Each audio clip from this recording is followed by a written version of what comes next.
छठा सुख सार्वजनिक प्रतिष्ठा। सार्वजनिक जीवन का अपना ही अलग महत्व है।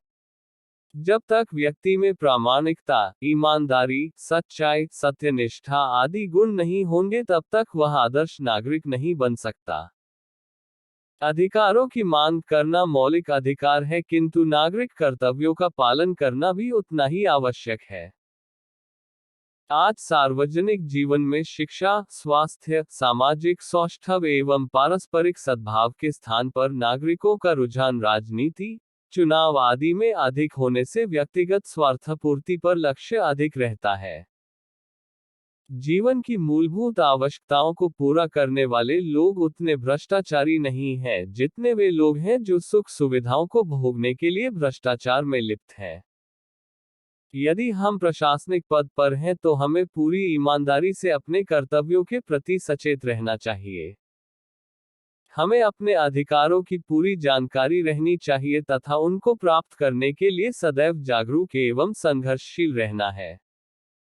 हमें देश, सरकार, कानून व्यवस्था और राजनीति के प्रति भी जागरूक रहना है। बिना भय के हर अनैतिकता के विरुद्ध अपना सोच प्रदर्शित करना है। हमें सदैव अपने भीतर की आवाज को सुनने और कार्यरत रहने का निर्णय लेना ही होगा।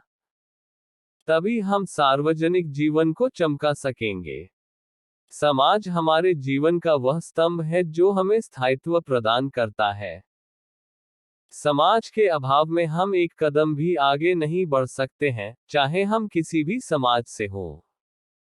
समाज के प्रति हमारा कर्तव्य है।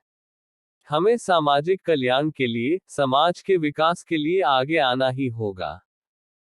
समाज में हमें नेतृत्व विकास का मौका मिलता है। कर्तृत्व भावना, सेवा, परोपकार के गुण समाज से ही सीखने को मिलते हैं। व्यक्ति का सारा जीवन सापेक्ष होता है और वह सहकार सहयोग पर ही टिका हुआ है। सेवा मानवीय मूल्यों की मिठास है। ऐसा सुवासित चंदन है जो सेवा करने वाले और सेवा लेने वाले दोनों के जीवन को महकाता है। परिवार, समाज, प्रांत और देश में आज नशे के कारण अपराध, हिंसा, बलात्कार, अराजकता आदि मनुष्य के नैतिक पतन की कहानी कह रहे हैं। नशा न केवल शरीर को प्रभावित करता है अपितु उसका दुष्प्रभाव मन और भावों तक पहुंच जाता है। क्रूर अपराधों के पीछे मनुष्य की मानसिक विकृति का ही सबसे बड़ा हाथ होता है। इसी प्रकार समाज में दहेज, मृत्युभोज जैसी अनेकों कुरीतियां बड़े प्रबल रूप से प्रतिष्ठित हैं। सच्चे समाज सेवक का कर्तव्य है कि वह अपने समाज को इन कुरीतियों से मुक्त कराए। काकोजी ने इन कुरीतियों से न केवल अपने परिवार को बचाए रखा है बल्कि इनके खिलाफ वातावरण निर्माण में भी योगदान दिया है। अमीरी और गरीबी। अमीर का गरीब के बिना और गरीब का अमीर के बिना काम नहीं चलता। एक का काम दूसरे से सदा ही बढ़ता रहता है, इसलिए कोई किसी को ऊंचा या नीचा नहीं कह सकता।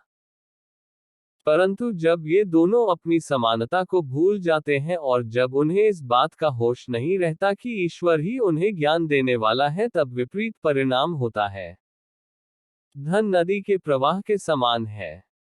नदी सदा समुद्र की ओर, अर्थात कहने का तात्पर्य यह है कि नीचे की ओर बहती है। इस तरह धन की जहां आवश्यकता हो वहीं जाना चाहिए, परंतु जैसे नदी की गति बदल सकती है वैसे ही धन की गति में भी परिवर्तन हो सकता है। कितनी ही नदियां इधर उधर बहने लगती हैं और उनके आसपास बहुत सा पानी जमा हो जाने से जहरीली हवा पैदा होती है। इन्हीं नदियों में बांध बांध कर जिधर आवश्यकता हो उधर उनका पानी ले जाने से वही पानी जमीन की उपजाऊ और आसपास की वायु को उत्तम बनाता है। ठीक इसी प्रकार धन का अनुचित ठहराव, उपयोग या संग्रह होने से बुराई बढ़ती है, गरीबी बढ़ती है। सारांश ये कि यह धन विष तुल्य हो जाता है, पर यदि उसी धन की गति निश्चित कर दी जाए, उसका नियमपूर्वक व्यवहार किया जाए, तो बांधी हुई नदी की तरह वह सुखप्रद बन जाता है। व्यापारी लोग धन की गति के नियंत्रण के नियम को एकदम भूल जाते हैं। उनका उद्देश्य केवल धन प्राप्त करने का शास्त्र है, परंतु धन तो अनेक प्रकार से प्राप्त किया जा सकता है। आजकल गरीब लोगों के लिए जो खाद्य पदार्थ तैयार किए जाते हैं, उनमें व्यापारी मिलावट कर देते हैं। जैसे दूध में यूरिया, सिंथेटिक दूध, कहवे में चीकरी, मक्खन में चर्बी आदि। आजकल तो सरकार द्वारा संपोषित विद्यालय में मध्याह्न भोजन के दौरान दूषित भोजन के कारण विद्यालय के बच्चों की बेहोश होने की खबर कमोवेश समाचार में मिलते रहते हैं। इन विद्यालयों में भी घटिया किस्म के अन्न वितरित किए जाते हैं। और इस कार्य में सरकार की भी उदासीनता देखने के मिलती है, जैसे लगता है कि सरकार व्यापारी एवं इस कार्य से जुड़े लोगों का एक संबंधित एवं सुचारू नेटवर्क है, जो इस कार्य को उसके गति तक पहुंचने नहीं देता है। ये भी विष देकर धनवान होने के समान ही है। क्या इसे हम धनवान होने की कला या विज्ञान कह सकते हैं? अर्थशास्त्रियों का कथन है कि ज्यों ज्यों प्रतिस्पर्धा बढ़ती है, त्यों त्यों राष्ट्र समृद्ध होता है। वास्तव में यह विचार भ्रांत है। होना तो यह चाहिए कि प्रतिस्पर्धा का ये लाभ मजदूरों को कैसे मिले। इससे धनवान अधिक धन इकट्ठा करता है और गरीब अधिक गरीब हो जाता है। ऐसी प्रतिस्पर्धा से अंत में राष्ट्र का नाश होने की संभावना रहती है। नियम तो ये होना चाहिए कि हर एक आदमी को उसकी योग्यता के अनुसार मजदूरी मिला करे। इसमें भी प्रतिस्पर्धा होगी, पर इस प्रतिस्पर्धा के फलस्वरूप लोग सुखी होंगे, क्योंकि फिर काम पाने के लिए अपनी दर घटाने की जरूरत न होगी, बल्कि अपनी कार्यकुशलता बढ़ानी होगी। हमारा देश आज विषम परिस्थिति से गुजर रहा है। अरबपतियों की संख्या में अभूतपूर्व वृद्धि हुई है, तो गरीब और गरीब होता जा रहा है। भौतिक मूल्य उभर रहे हैं, नैतिक मूल्य आहत हो रहे हैं। नीति विश्लेषकों का मानना है, जहां धन ही परमेश्वर है, वहां सच्चे परमेश्वर को कोई नहीं पूछता। हर प्रकार की विषम परिस्थिति में न्याय किस प्रकार किया जाए, नीति को किस प्रकार निभाई जाए, जो व्यक्ति इस शास्त्र को सीखता है, वही सुखी होता है। बाकी सब बातें वृथा प्रयास है, विनाशकाले विपरीत बुद्धि के समान है। लोगों को जैसे भी हो सके पैसा पैदा करने की शिक्षा देना उन्हें उल्टी अक्ल सिखाने जैसा ही है। इन प्रयासों से बचना चाहिए। सरलता में बाधक तत्व। न केवल अपने लिए बल्कि सबके हित सुख साधना के लिए सरलता अपनाएं, कुटिलता त्यागें। सरलता गई तो समझो स्वच्छता भी गई। सरलता खोने के 3 प्रमुख कारण हैं, जिनमें हमें सावधान रहकर बचना चाहिए। ये कारण है तृष्णा, अहमन्यता और दार्शनिकता। इन तीनों में से किसी एक के प्रति मन में जब जितनी आसक्ति उत्पन्न होती है, हम उतनी ही सरलता खो बैठते हैं, साथ ही उतनी ही स्वच्छता गंवा देते हैं, उतने मलिन हो जाते हैं, उतने सुख शांति विहीन हो जाते हैं, उतने दुखी हो जाते हैं। धन हासिल करने की आतुरता में हम साधनों की पवित्रता खो देते हैं। चोरी, डकैती, झूठ, फरेब, छल छद्म, प्रपंच प्रवचन, धोखाधड़ी आदि सब कुछ अपनाते हैं। धन हासिल करने के पागलपन में मन की सारी सरलता खो देते हैं। जब किसी वस्तु, व्यक्ति अथवा स्थिति के प्रति तृष्णा जागती है और आसक्ति बढ़ती है, तब उसे प्राप्त करने के लिए या उसे अपने अधिकार में रखने के लिए हम बुरा से बुरा तरीका अपनाने पर उतारू हो जाते हैं। हम इस प्रकार से प्रमत्त हो उठते हैं कि तृष्णा पूर्ति में जो भी बाधक लगता है, उसे दूर करने के लिए, नष्ट करने के लिए असीम क्रोध, रोष, द्वेष, द्रोह, दौर्नस्य और दुर्भावनाओं का प्रजनन करने लगते हैं और परिणामस्वरूप अपनी ही सुख शांति भंग कर लेते हैं। मन की सरलता को नष्ट कर देते हैं। मैं मेरे की मिथ्या सुरक्षा और मिथ्या हित सुख के लिए, जिन्हें मैं मेरा नहीं मानते, उनकी बड़ी से बड़ी हानि करने पर तुल जाते हैं। ऐसा कर वस्तुतः अपनी ही अधिक हानि करते हैं। अपने मन की सरलता की हत्या करते हैं, अपनी आंतरिक स्वच्छता खो बैठते हैं, अपनी सुख शांति गंवा बैठते हैं। दूसरों को ठगने के उपक्रम में स्वयं ही ठग जाते हैं। मन जब पानी की तरह सहज सरल तरल होता है तो अपने आप को सच्चाई के पात्र के अनुकूल ढाल लेता है और अपनी सरलता भी नहीं गंवाता। रास्ते में अवरोध आता है तो कल कल करता हुआ उसके बगल से निकल जाता है। कोई अवरोध उसे काटता है, दो टुकड़े करता है तो कटकर भी अवरोध के आगे बढ़ता हुआ फिर जुड़ जाता है और वैसे का वैसा हो जाता है। परंतु मन जब पत्थर की तरह कठोर हो जाता है तो चट्टानों से टकराकर चिंगारियां पैदा करता है, चूर चूर होता है। जब हमारी दृष्टि दार्शनिक विश्वासों, अंधमान्यताओं, कर्मकांडों और बाह्य आडंबरों के प्रति आसक्त होकर रूढ़ हो जाती है, तब पथरा जाती है।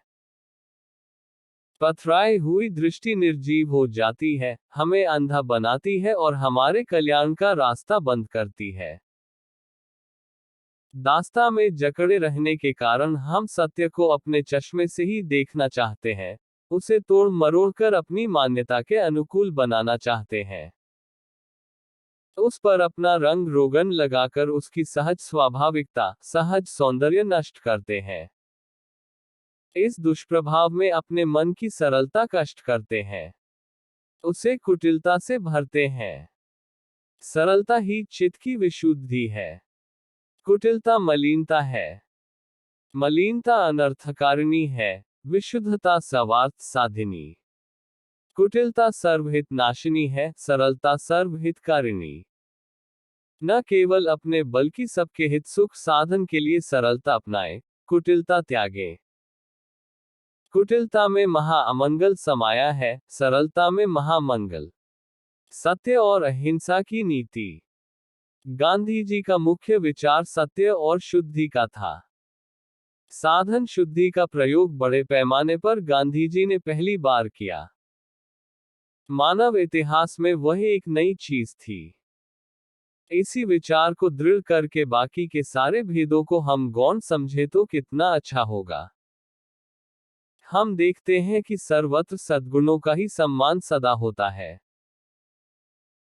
इसीलिए अपने बालक गुणवान बने, बलवान बने, विद्वान बने, दुनिया में उनका मान हो, ये तो सभी माता पिता की स्वाभाविक आकांक्षा रहती है। इस दृष्टि से यह आवश्यक है कि बच्चों को बचपन से यह बताया जाए कि असल में गुण कितने हैं और उनको किस तरह से अपनाया जा सकता है। बच्चों को बचपन से ही सद्गुणों का ज्ञान और दर्शन सतत मिलता रहे तो उनमें सद्गुणों की स्पर्धा जगाई जा सकेगी। तब उनके लिए गुणवान बनना आसान हो जाएगा। जो वस्तु आपको प्रिय हो, यदि आप उसकी रक्षा करना चाहते हो तो आप बिना किसी पर हाथ उठाए उसके लिए मर जाए। यह अनम सिद्ध है कि आपके अंदर यदि प्रेम के साथ कष्ट सहने की हिम्मत हो तो आप पाषाण हृदय को भी पानी पानी कर सकोगे। बदमाश यदि आपसे सवाया बलवान हो तो आप हाथ उठाकर क्या करेंगे? वह आपको जीतकर अधिक बदमाशी करेगा। दुष्टता की आग विरोध के घी से अधिक नहीं धधकती। क्या इतिहास इस बात का साक्षी नहीं है? और क्या इतिहास में ऐसे उदाहरण नहीं मिलते कि अहिंसा की पराकाष्ठा को पहुंच जाने वालों ने बड़े बड़े विकराल पशुओं को वश में कर लिया है? कितने ही स्त्री पुरुष काकोजी पूछते हैं कि क्या लोग वैर भाव को छोड़ सकते हैं? वे कहते हैं, हाँ। हमें अपने मनुष्यत्व का पूरा भान नहीं, इसी से बैर नहीं छोड़ा जाता। मनुष्य को भय छोड़ने की आवश्यकता है। डर अपने अंदर बल उत्पन्न करके दूर किया जा सकता है, हथियार से सुसज्जित होकर नहीं। महाभारत ने वीर का भूषण अथवा वीर का गुण क्षमा बताया है। हिंदुस्तान में अहिंसा के विरोधी लोग कहते हैं कि अहिंसा से नारमदी फैलेगी। जबकि सच्चाई है कि यदि भारतवर्ष अहिंसक न बनेगा तो उसका सर्वनाश समझिए। भारतवर्ष तो एक भारी भूखंड है। वह यदि हिंसक हो जाए और खंडों की तरह वह भी दुर्बल पर सीनाजोरी करेगा, और यदि ऐसा हुआ तो इसका क्या फल होगा, इसकी कल्पना कर लीजिए। पश्चिमी लेखक तथा भारत के बड़े लेखक कहते हैं कि ऐसा समय कभी नहीं आ सकता कि मनुष्य जाति निर्वैर हो जाए। हम गांधी जी की अहिंसा का शस्त्र ले तब हमें दूसरे किसी शस्त्र की आवश्यकता न रहेगी। सामाजिक सहभागिता। सामाजिक कुरीतियों का एक इतिहास और एक पृष्ठभूमि है। उसकी जड़ें अतीत में हैं और हम जिस आर्थिक ढांचे में रहते हैं उससे उसका प्रगाढ़ संबंध है। उनमें से कई तो उसी आर्थिक प्रणाली के स्पष्ट परिणाम है और अन्य कई धार्मिक कट्टरता और हानिप्रद रीति रस्मों से पैदा हुए हैं। अतः समाज की भलाई के लिए हम अनिवार्यतः बुराइयों की जड़ों में पहुंचकर उनका सबब जानने की कोशिश और उसका समाधान कैसे हो, तभी समाज को इसका अपेक्षित लाभ मिल सकेगा। हमें सत्य के गहरे कूप में देख सकने और साफ साफ कह सकने का साहस भी होना चाहिए। अगर हम धर्म, राजनीति और अर्थशास्त्र को नजरअंदाज करें तो हम सिर्फ सतह पर ही विद्यमान रहेंगे और हमें न तो आदर ही हासिल हो सकेगा और न उसका कोई परिणाम ही हो सकेगा। हम किसी विशेष सुधार का प्रारंभ करें, उसके लिए यह निहायत जरूरी है कि हम ये समझें कि हमारा उद्देश्य क्या है और हम किस प्रकार के समाज की स्थापना चाहते हैं। ये स्पष्ट है कि अगर एक ऐसी सामाजिक व्यवस्था स्थापित की जा सके, जिसमें सभी बालिगों को काम और सुरक्षा का आश्वासन हो, जिसमें युवकों के लिए शिक्षा का समुचित प्रबंध हो, जिसमें जीवन की विभिन्न आवश्यकताओं का व्यापक वितरण हो और जिसमें आत्मिक विकास के लिए किसी अंश तक आजादी हो, तो वह स्वयं कई समस्याओं को सुलझा देगी और उससे तत्काल बुराइयों की कमी हो जाएगी और मानव संबंधों में कहीं अधिक बेहतर सामंजस्य स्थापित हो जाएगा। आज जरूरत इस बात की है कि सामाजिक समस्या से जुड़े सभी मोर्चों पर एक चरणबद्ध तरीके से दीर्घकालिक सोच के साथ समस्या के सुधार के लिए पहल की जाए। संभव है धार्मिक मोर्चे पर सबसे बड़ी समस्या सामने आकर खड़ी हो। जहां तक धर्म का ताल्लुक है, उसे स्पर्श करने की जरूरत नहीं। हर धर्म में ऐसे अनेक नियम और उपनियम हैं, जिन्हें धार्मिक स्वीकृति मिली हुई है। उन पर जब किसी प्रकार की आंच आती दिखाई देगी तो धर्म के ठेकेदार इसका विरोध करेंगे। विरासत, शादी, विवाह और तलाक को विभिन्न संप्रदायों के जाति कानूनों का अंग समझा जाता है और इसी व्यक्तिगत कानून को धर्म का अंग समझा जाता है। संदेह को दूर करने के लिए ये साफ तौर बतला दिया जाना चाहिए, कोई भी परिवर्तन समाज के किसी तबके पर जबरन न लादा जाए। इससे कठिनाइयां उत्पन्न होंगी। किसी भी समस्या का अलग करके उसका हल निकाल पाना संभव नहीं है। सभी समस्याएं संबद्ध हैं और यही बात सामाजिक समस्याओं पर भी लागू होती है। हम चाहते हैं कि परिवर्तन ऐसे हो, जो पुरुषों और स्त्रियों दोनों पर लागू हो। हमें चाहिए कि स्त्री पुरुष के बीच हम प्रजातंत्र के सिद्धांत को स्वीकार कर अपने नागरिक कानूनों और समाज में उचित सुधार करें। महात्मा गांधी जी प्रायः कहा करते थे कि खराब काम करने वालों को धिक्काराना उचित नहीं है, उचित है उसे प्रेम से सन्मार्ग पर लाना। हमें बुरे आदमी से नहीं, उसकी बुराई से घृणा करनी चाहिए। जब हम कभी खराब वातावरण में घिर जाते हैं, तब न करने जैसा कार्य भी कर बैठते हैं। उस समय संतों की वाणी और उनका आशीर्वाद हमारे सारे पापों का प्रक्षालन कर देता है। जीवन में श्रम का महत्व। मनुष्य एक मशीन है, जिसे चलाने के लिए भोजन की आवश्यकता होती है और इसलिए काम न करना और केवल खाते रहना लज्जाजनक, कष्टदायक और असंभव है। खाना और काम करना एक बड़ी ही भयंकर बात है, जिसकी अग्निकांड से तुलना की जा सकती है। यदि मनुष्य में केवल इतनी चेतना हो तो उसके पास काम की कमी कभी नहीं रहेगी और वह काम न केवल सुखदायक बल्कि उसके शरीर और आत्मा की मांगों को संतुष्ट करने वाला भी होगा।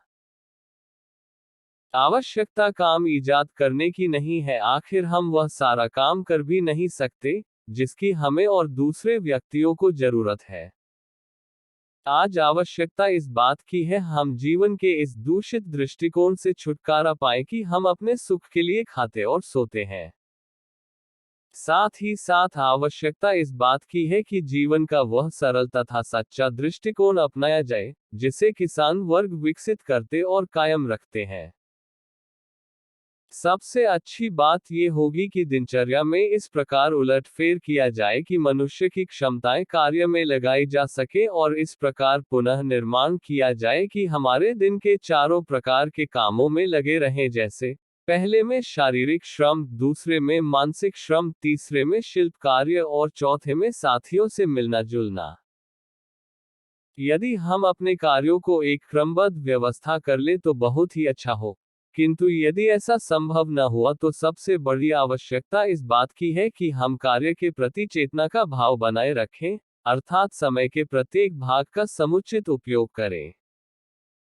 ऐसी व्यवस्था होने पर ही समाज से श्रम का झूठा विभाजन मिट सकेगा और उस उचित विभाजन की स्थापना हो सकेगी जो मनुष्य के आनंद भोग में बाधक सिद्ध नहीं होगा। पक्षी की बनावट कुछ इस प्रकार की होती है कि उसके लिए उड़ना, चलना, चुगना और विचार करना आवश्यक होता है और जब वह ये सब कार्य करता है तो उसे संतुष्टि और प्रसन्नता होती है। ठीक ऐसी ही बात आदमी के साथ है। जब वह चलता है, फिरता है, वस्तुओं को उठाता है, घसीटता है, अपनी उंगली, आंख, कान, जीभ और दिमाग से काम करता है तब, और केवल तभी वह संतोष प्राप्त करता है और वस्तुतः मनुष्य बनता है। जिस व्यक्ति ने मेहनत करना अपना कर्तव्य समझ लिया है वह स्वभावतः अपनी मेहनत का कार्यक्रम कुछ इस प्रकार बनाएगा कि उससे उसकी आंतरिक तथा बाह्य आवश्यकताएं स्वाभाविक रूप से पूरी हो जाएं। इस क्रम को वह तब तक नहीं बदलेगा जब तक किसी अन्य विशेष कार्य के लिए उसके अंतर में एक दुर्दमनीय उत्कंठा न जागृत हो और जब तक दूसरे लोग भी उससे ऐसा कार्य करने की मांग न करें। श्रम की विशेषता यह है कि मनुष्य को अपनी समस्त आवश्यकताओं की पूर्ति के लिए इतने भिन्न प्रकार के कार्य करने पड़ते हैं कि उससे श्रम बोझिल न रहकर मधुर बन जाता है। परिश्रम को अभिशाप मानने की झूठी धारणा ही एक ऐसी वस्तु है जो मनुष्य में कार्य से मुक्त रहने की भावना उत्पन्न कर सकती है और जिसके फलस्वरूप अन्य व्यक्तियों को विशिष्ट कार्यों में व्यस्त होने के लिए बाध्य होना पड़ता है। जो लोग श्रम को जीवन का सार और आनंद मानते हैं, उनके जीवन का आधार सदा वह संघर्ष ही रहेगा जो मनुष्य प्रकृति के साथ करता है, जैसे कृषि कार्य, कला कौशल, मानसिक कार्य और व्यक्तियों के बीच पारस्परिक संपर्क। कर्म ही पूजा है। मनुष्य के लिए कर्म अनिवार्य है। मानव जीवन को स्वस्थ और गतिशील बनाए रखने के लिए नितांत आवश्यक है। इन सब की अपनी क्रियाएं हैं। उनमें सक्रियता न रहे तो मनुष्य का जीवन व्यर्थ है। मनुष्य के लिए चार पुरुषार्थ बताए जाते हैं: धर्म, अर्थ, काम और मोक्ष। इन सभी का अलग अलग क्षेत्र है जिनका संचालन मनुष्य की सक्रियता पर निर्भर करता है। एक बार आदमी की किसी बात पर सारी कर्मेंद्रियां नाराज हो गई। उन्होंने हड़ताल कर दी। हाथों ने काम करना छोड़ दिया, पैरों ने चलना छोड़ दिया, वाक ने बोलना छोड़ दिया। इसी प्रकार अन्य दो इंद्रियां भी उनकी हड़ताल में शामिल हो गई। तब मनुष्य को पता चला कि उसका अस्तित्व उन्हीं के कारण है, उनके गतिवान रहने पर ही उसके जीवन की सार्थकता निर्भर करती है। कर्म अनेक प्रकार के होते हैं। खाना पीना भी एक क्रिया है, चलना फिरना भी एक क्रिया है। अपनी रुचि अथवा अपनी परिस्थिति के अनुसार आदमी को काम करना ही पड़ता है। मुंह में ग्रास रखने के लिए भी हाथ की हरकत की जरूरत होती है। कहीं आने जाने के लिए पैरों को गति देनी होती है। प्राचीन काल से अब तक कर्म का विस्तार होता गया है। अपने विकास के प्रारंभिक काल में मनुष्य का कर्म सीमित था, क्योंकि उसकी इच्छाएं सीमित थी।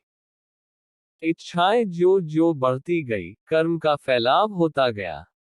पहले आदमी स्वकेंद्रित था, अपने लिए ही जीता था। जब वह सामाजिक प्राणी बना तो स्व में पर का समावेश हुआ। धर्म ने उसे एक नया आयाम दिया। हम लोग कर्म करते हैं क्योंकि उसके द्वारा हमें उसका फल मिलता है, अर्थात फल की आशा हमें कर्म के लिए प्रेरित करती है। लेकिन इससे हम में कर्तापन का अहंकार भी आता है। एक भावना पैदा होती है कि यह काम हमने किया है। अहंकार के साथ और भी तत्व जुड़ जाते हैं। काम, क्रोध, लोभ, मोह, मद, मत्सर आदि कषाय पैदा हो जाते हैं। कहने की आवश्यकता नहीं कि कषाय मानवीय मूल्यों का ह्रास कर देते हैं। अहंकार को इसीलिए मनुष्य का सबसे बड़ा शत्रु माना गया है। एक कहावत है कि जैसा बीज बोओगे वैसी फसल काटोगे, बबूल का पेड़ लगाकर आम नहीं पाए जा सकते।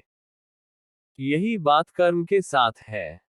जैसा कर्म करोगे वैसा फल पाओगे। सत्कर्म करने वाला सदा आनंदित रहता है। उसे किसी बात का डर नहीं होता। उसके कर्म में कोई खोट नहीं तो उसे कुछ भी छिपाने की जरूरत क्या है। इसके विपरीत जो दुष्कर्म करता है, वह हर घड़ी भयभीत रहता है कि कहीं उसका भेद न खुल जाए। जिसके पैरों के नीचे की धरती कांपती रहती है, वह मजबूत पैरों से खड़ा कैसे रह सकता है। इसके साथ ही उसके अंतर में निरंतर बेचैनी रहती है, क्योंकि आत्मा, जो शुद्ध और बुद्ध है, मनुष्य के दुष्कर्मों को बड़ी हिकारत की निगाह से देखती है और उनके कर्ता को पीड़ा पहुंचाती है। किसी ने ठीक ही कहा है, खाली दिमाग शैतान का घर होता है। कर्म का सिद्धांत बड़ा सीधा सादा है। जैसा करोगे वैसा फल पाओगे। इसका हिसाब इस जन्म में हो जाता है। अच्छे काम करने वाला हमेशा फूल की तरह हल्का और खिला रहता है। हम तो ये भी मानते हैं कि आदमी जब राग द्वेष की अंतर में लगी गांठें खोल देता है और नई गांठें बंधने नहीं देता तो उसे इस धरा पर ही मोक्ष मिल जाता है। लेकिन ऐसा करना उतना सरल नहीं है। उपनिषदकार का कहना है, मनुष्य कर्म करके छुटकारा पा लेता है, किंतु फल की वासना उससे चिकट जाती है, अर्थात वह वासना सहज ही छूटती नहीं है। इसी को हम संचित संस्कार कहते हैं, जिनका हिसाब अगले जन्म में भी चलता है और उस कर्म बंध से मुक्ति पाने में कई जन्म लग जाते हैं। इसका बड़ा गंभीर विवेचन जैन साहित्य में मिलता है। पहली बात ये ध्यान में रहे कि कोई भी काम छोटा या बड़ा नहीं है।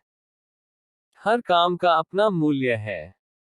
कुछ लोग शारीरिक श्रम को हेय दृष्टि से देखते हैं, उसे करने वालों को छोटा मानते हैं। इसी से हमारे समाज में दो वर्ग बन गए हैं, श्रमिक वर्ग और बुद्धिजीवी वर्ग। इन दोनों वर्गों के बीच चौड़ी खाई है। यह मान्यता किसी प्रकार भी श्रेयस्कर नहीं है। सच यह है कि बुद्धिजीवी शरीर की मेहनत का काम नहीं कर पाता और शरीर से मेहनत करने वाला बौद्धिक कार्य करने की क्षमता नहीं रखता। ये दोनों वर्ग आज समाज में विद्यमान हैं और उन्होंने समाज के सामने एक कठिन समस्या उत्पन्न कर दी है। वस्तुतः वे एक दूसरे के पूरक हैं, किंतु दुर्भाग्य से एक दूसरे के विरोधी माने जाते हैं। दूसरा मानदंड यह है कि कोई भी काम हाथ में लेने से पहले हम देखें कि उससे किसी का अहित तो नहीं होता। यदि होता है तो उस काम को कदापि न करें। ऐसा काम समाज में सामंजस्य के बजाय वैमनस्य उत्पन्न करता है, जोड़ने के बजाय तोड़ता है। तीसरी बात यह है कि हम प्रत्येक कर्म को पवित्र भावना से करें। किसी ने ठीक ही कहा है कि कर्म पूजा है। जैसे देवस्थान में पूजा की जाती है तो व्यक्ति सब प्रकार से शुद्ध रहता है, तभी उसे पूजा का उत्तम फल मिलता है।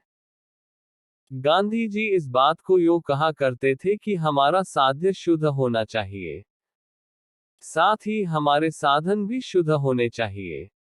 समाज में एक ऐसा भी वर्ग है जो कहता है कि मुख्य बात तो साध्य है, निगाह उस पर रहनी चाहिए और जैसा भी हो साध्य को प्राप्त कर लेना चाहिए।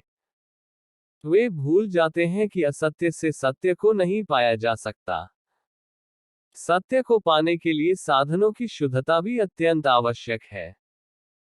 चौथी बात यह है कि कर्म भार रूप नहीं होना चाहिए, सहज होना चाहिए।